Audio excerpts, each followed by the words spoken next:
So, the Sands of Time trilogy. I chose this one for several reasons. It was actually requested a while back, but I'm also a big fan of the original DOS version that I played on my very first PC. You know, that one where the prince looks like Luke Skywalker? I don't care if people get offended, it's the canon look for me, damn it. The Super Nintendo version was awesome too, improved on the original in several ways. Some people will even call it a remake. It was way harder from what I remember. Another very good reason is that we have to celebrate the cancellation of the Prince of India remake. And finally, I just think it's a very influential game because many aspects of it still influence AAA games even today. I'm kinda surprised not a lot of people talk about it more often. Of course, whether this influence was for good or for evil, I guess we'll have to find about it later as we take a closer look at the games.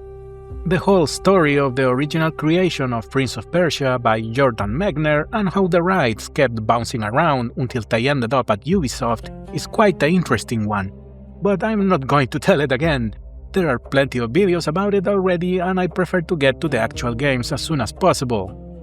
And one last thing, I decided to go for the PS2 version. I guess I could have used the Gamecube version, which a lot of people are familiar with, but I did grow up with the PS2, so I'm biased. The PC ports are pretty horrible, and while you do have some useful mods for fixing the resolution and gamepad support and other problems, I just didn't want to bother.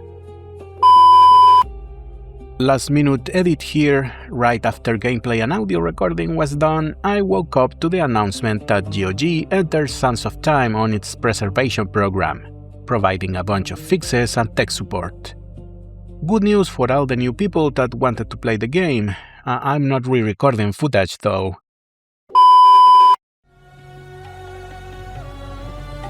Most people think time is like a river that flows swift and sure in one direction. But I have seen the face of time, and I can tell you, they are wrong. We play as the son of Shahraman, the ruler of Persia and king of Babylon. He makes a deal with the vizier to open the doors to the city and steal the vast treasures of the Maharaja of India. I guess nowadays that's just a small pile of gift cards. Do not read it! I didn't even last 10 seconds without making that joke. Anyways, the prince dashes through the battlefield towards the treasure vault and the game begins. We will start with the typical tutorial sequence introducing the most common actions we are going to take. It will also become immediately obvious that the game really wants to emphasize all those cinematic moments, and how I have an innate talent to ruin them. Eventually we'll reach the chamber where the Dagger of Time is and we are going to steal it. This is the first time we'll see the Indiana Jones style traps like the spinning poles. And here's something I wanted to mention. In this sequence you can see how I kinda didn't notice the pillar I needed to jump to in the left of the screen, so I ended up wandering to the opposite direction for a little bit. Before I stood in the place the developers really wanted me to. And this causes the camera to move and focus on the pillar to give me the go-ahead to jump there. This sounds like a clever way to nudge the player to the next step as long as he's super concentrated on following the developer's guided experience, but it's not going to always work as intended. More on this later. Another thing, but this is more my fault, I had a hell of a time with multiple wall jumps. In the other games I had no issue, but it seems here that the timing is more difficult. Soon, the prince retrieves the dagger and instinctively rewinds time to save himself from a falling rock, and doesn't waste time trying to understand what just happened. After a few more traps, we reach the king and present the dagger to him in another cinematic. The treasures and the women are taken to Assad, where the king presents the Sands of Time as a gift for the Sultan. The vizier manipulates the prince to use the dagger on the Hourglass to release the sands. Most of the people are turned into sand creatures and the prince runs away with the dagger. Give me the dagger. No. You have unleashed the sands of time. I can undo what you have done. Give it to me. From now on, you need to finish enemies with the dagger. This will absorb sand that can be used as a resource to execute special powers later on. The animation is rather long and most enemies will let you do it, except when they don't. Also, I hope you have a really good memory or have the game's manual next to you because there is no way to check all the combos and moves from inside the game. After the battle, a glowing sand pillar will appear. This acts as a save point. And also the visions will sometimes give useful hints of where to go and what to do next. We continue by chasing Farah, the girl in red, making our way through all the obstacles. By this point we can already use this game's more notorious feature, the time rewind. As long as we have sands, we can undo a mistake. Playing around with time was common in games at that point, thanks to Max Payne's bullet time and the effect of the movie The Matrix on popular culture. But this is the first time a rewind was implemented in this particular way as a core gameplay mechanic. It's kinda funny in a way that the time manipulation trend pretty much settled and we are still stuck with the other cinematic platformer tropes. And talking about setting trends, the prince and other characters will start talking unprompted, but it doesn't really happen all that often and doesn't slow down or interrupt gameplay, so it never got to the please shut the fuck up levels modern games usually reach. I'm pretty sure the first life upgrade here is mandatory. There's a total of 9, some of them permanently missable. I don't really mean to play every game I review with a completionist mindset, so I'm telling you right now I'm going to miss a couple. This is going to bite me in the ass a little later. After that, we'll soon reach Farah, who demands the dagger, but the prince is very low on trust right now. The scene is interrupted by a new enemy type, the sand scarabs. When we go outside into the next room, we can see how a group of flying monsters is transporting the Hourglass to another location.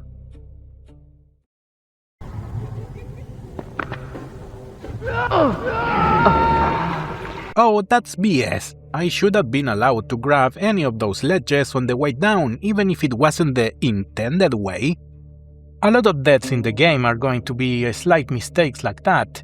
The whole cinematic platformer thing lacks flexibility in that way, and hasn't changed very much in recent years.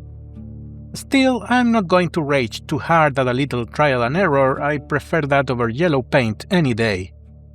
At the bottom of this big room, we will be able to use a couple of new powers. Between the dagger's special attack that lets us kill anything in 2 hits, and the all-reliable jump on their back and attack behind them, you can pretty much clear every encounter, at least until a certain point. After losing some time pushing bookshelves, because I thought you were supposed to climb them, but no, you were supposed to find a hole in the wall. Anyways, we'll reach a big puzzle room. Once you understand all the symbols on the floor and on the wall, it's not really all that difficult. Now, there's one last step! Next, we'll encounter timed doors and new traps like the classic spikes and these circular knives that you can... Oh, well, during my investigation I've heard that the 3 games can be a bit glitchy, but this is the first time I actually encounter something like this. Oh, by the way, you're supposed to hold R1 here to drink continuously instead of going one by one like an idiot.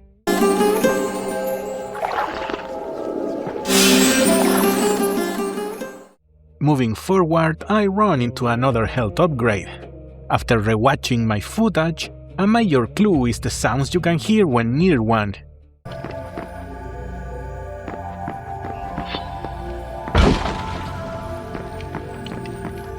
When we complete another trapped hallway with a timed door, we'll finally reach Farah and a boss fight against our father in sand monster form. This fight also introduces what I call the blue guys. Any normal enemy sporting blue armor is immune to the jumping attack, sending us to the floor if we try it. They are also way more aggressive than a normal enemy. As long as you don't let yourself get surrounded, it shouldn't be that difficult.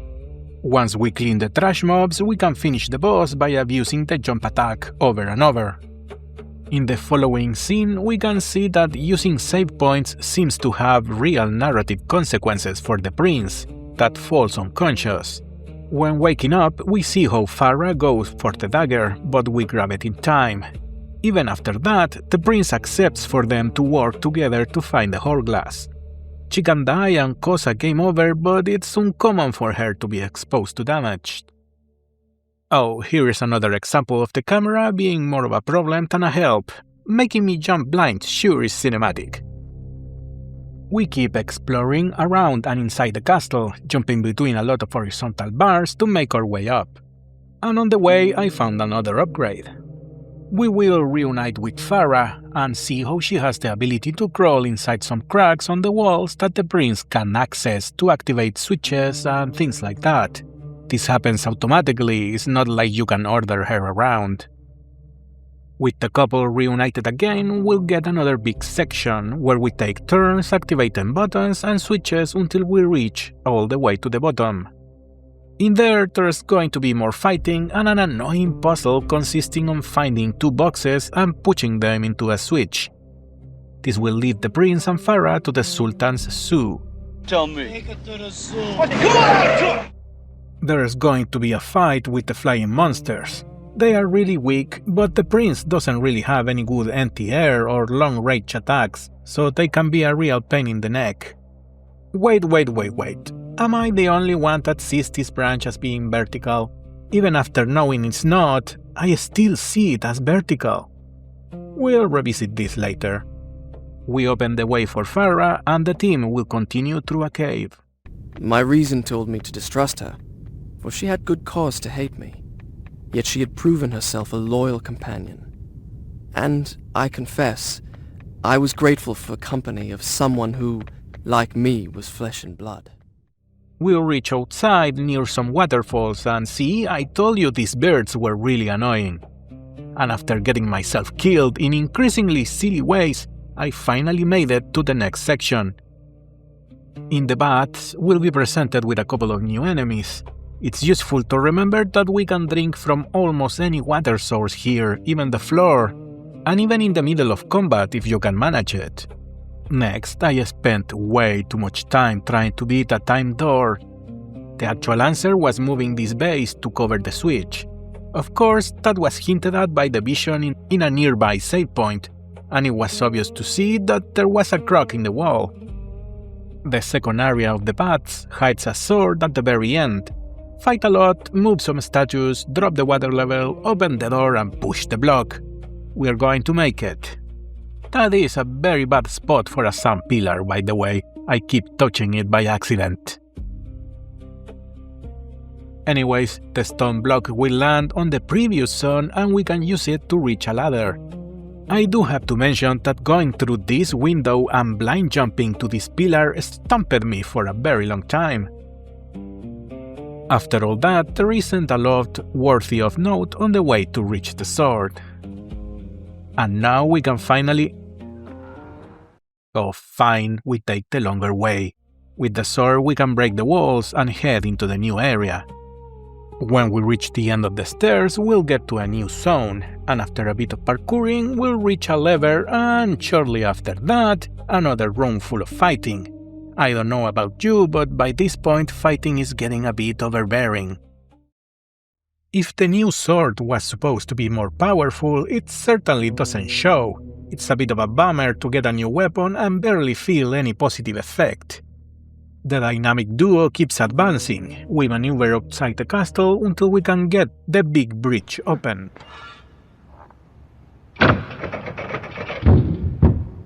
You did it! We continue to climb up, working in tandem with Farah activating switches. At this moment, the prince loses another part of his shirt. I always thought things like that are a nice detail. It's like Batman's suit in the Arkham games getting increasingly more beat up the more the game advances. The building starts to crumble and we'll have to take the long way around the ruins. Oh, don't tell me that ledge did not look usable. I spent way too much time in the next big room activating the switch and returning to the start quickly to use the gate to wall run towards the exit. Took me a while to figure it out. And it's not a design flaw, it's just me being dumb. And even when you know what to do, it's still decently challenging to reach the right place in time. I was really happy when I finally made it. Next, we'll reach a big cave where we have to move downwards until we reach the bottom. There are a lot of bats here, but they are less bothersome than the birds. This zone is pretty straightforward, but the only thing that confused me a little bit is what to do right before the end, mostly because I didn't see the stairs. Again, just me being dumb. When entering the next section, the camera will show the exit and the vision from the next save point will show it too. So naturally, I completely missed it and wasted a few extra minutes trying to understand where I was supposed to go. This is the first time the game uses ropes and there's a bit of an adjustment period to use them correctly. At least my aimless wandering helped me find another health upgrade. Yes, even the camera shifts clearly points at the exit and I still didn't get it. It took a while. We finally returned to the surface via the well. There's going to be a long fighting section here. Then more traps and another fighting section. Can you hear in the tone of my voice that I'm getting a little tired of fighting?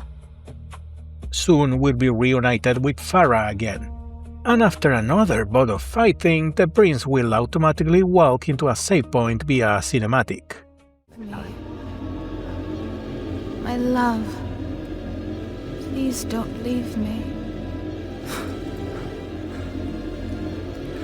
What did you call me? The banter between the two had already been ramping up to this point, and I think the moment works. Maybe it's not the best couple in gaming or anything, but it's cute enough, it's fine. In the next room, we'll have the first use of mirrors to solve a puzzle and more fighting. It wasn't really too complicated as long as you remember to smash the weak wall. This is going to unlock the way to the upper side of the library and well, I spent a long time in here. Found another upgrade behind a weak wall. Once again, we have to move mirrors while making our way up until we can open another path forward. But despite the game signaling you are done, you can't escape this place yet. The thing that had me stuck is that you're supposed to move this mirror where this other mirror was, and break your previous puzzle solution. It just didn't occur to me that you were allowed to do that. We'll get a new sword for our troubles and advance into a new zone.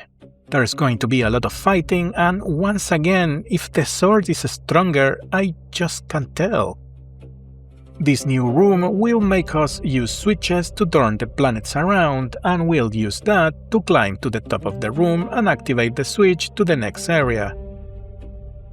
Then there will be a few hallways full of traps and more fighting, and quite a bit more parkouring before we can reunite with Farah. There you are. Come on. It can't be much further. We are really close to the Tower of Dawn and our final goal, but there's still some fighting to be done. All this will be interrupted by a sudden cinematic where the prince falls down a broken bridge. When waking up, the prince will discard his shirt to finally reach the iconic look of the game's cover. We will quickly and stylishly make our way down to the bottom of the structure. There is more fighting to be done, and it's not the first time the big hammer guys appear, but the game is really throwing them at you like they're going out of style.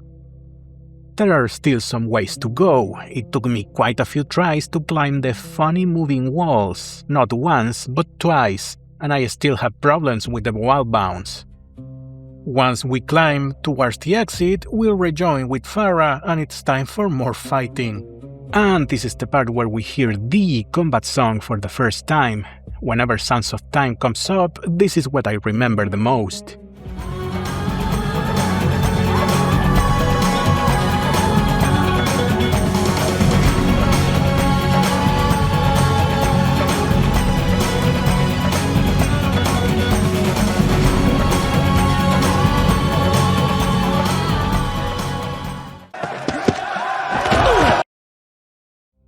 Once the big battle is done, if we take the nearby save point, we'll wake up on Farah's lap.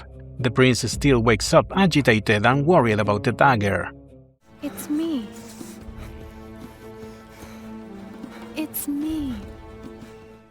There is some more parkouring and block pushing to be done, but soon we'll unlock the way inside the tower. There's a fake wall with another health upgrade in there. I love it when you do that. This all leads into the next sequence, the elevator. The following fight is a pain because of the cramped space, which also makes Farah extremely exposed to receive damage, and in fact she died for me for the first time here. Once we overcome that, we'll land in the treasure room. We'll do one last climb to the top of the Hourglass, and a cinematic will play. The prince hesitates to activate the Hourglass again, doubting Farah's intentions, but the vizier interrupts and sends them both flying away. After, in complete darkness, there is a bit more banter between the two, with Farah sharing a small story from her childhood. She said that when I was afraid, all I had to do was speak that word, and a magic door would open. I've never told that to anybody. I can see why. It's the most childish thing I've ever heard of. What was the word? Kakolukiam. Kakolukiam. This leads into a dreamlike sequence of the prince descending through a big stairway. To overcome this next magical door puzzle, you have to listen to the ambient sounds, and enter the door that triggers the sound of running water.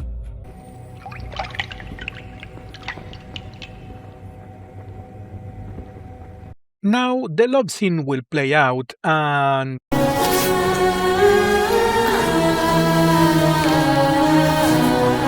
She steals the dagger while the prince was sleeping and only leaves her pendant.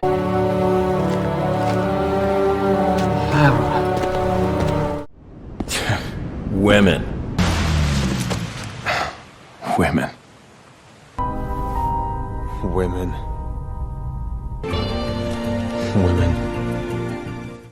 But not just the dagger, our sword is missing as well. That's why we better run and evade the enemies until we reach the next mirror puzzle room. I did spend more time than necessary here because I mistakenly thought the objective was lighting up all the pillars, but in reality you're supposed to redirect the beam of light to these markings on the side of the altar. Oh, by the way, if you die before reaching the next save point, you'll have to redo the puzzle. Don't ask me how I know. Well, anyways, at least the new sword we got on the puzzle altar finally feels like an upgrade and it's capable of killing almost all enemies on a single hit. There's still quite a bit of climbing to be done, it's a pretty long section and with many ways to die, but by this point we should be experts. Thankfully the fighting is not a bother anymore because of the insta-kill sword. At the end, we'll reach a struggling Farah, but we fail to save her in time and she dies. As enemies approach, we harness all our anger in one final epic.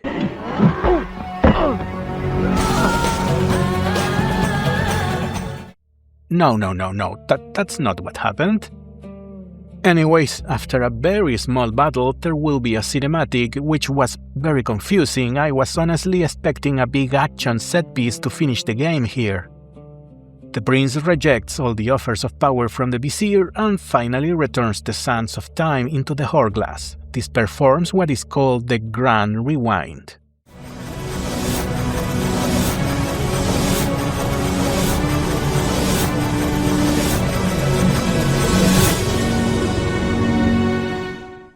The time returns to before the initial attack on the Maharaja, except the prince is still holding the dagger and his memories.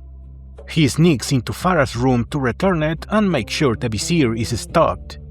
He then tells his whole story, which was the framing device for the game all along. Pretty clever. The vizier will suddenly appear for the final boss battle. He will create mirror images that are very good at blocking and being annoying, but it's not that hard to defeat.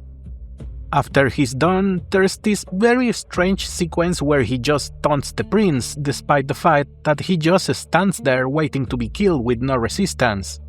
I'm gonna go ahead and speculate that they wanted to have a second phase but ran out of time. The prince steals one final kiss and then hilariously rewinds time. Alas, the princess has no memory of the adventure. When saying his goodbyes, he uses the princess' special word, leaving the impression that all the stories might have been true. Your name? Just call me Kakolukia. The credits will now roll to the tune of the second most recognizable song in the game, Time Only Knows. And that's it, the Sands of Time is over. And it was a bit more of a bumpy ride than I remembered, but still holds up pretty well. One of my initial thoughts when doing this video was to somehow connect this game to trends that became very common in modern games. But the reality is that modern games could afford to be more similar to this one instead. Incidental dialogue that doesn't break gameplay, quick cutscenes, decent characters, a bit of a minimalistic approach, and certainly not a completely bloated mess with unnecessary features. Even with all my clueless time wasting, the game sits around the 10-hour mark, which could easily be cut in half once you know everything by heart. Back then, the people at Ubisoft knew they had a winner, so a sequel did not take long to show up. Get ready, because next, the prince will go through his edgy phase. You bitch!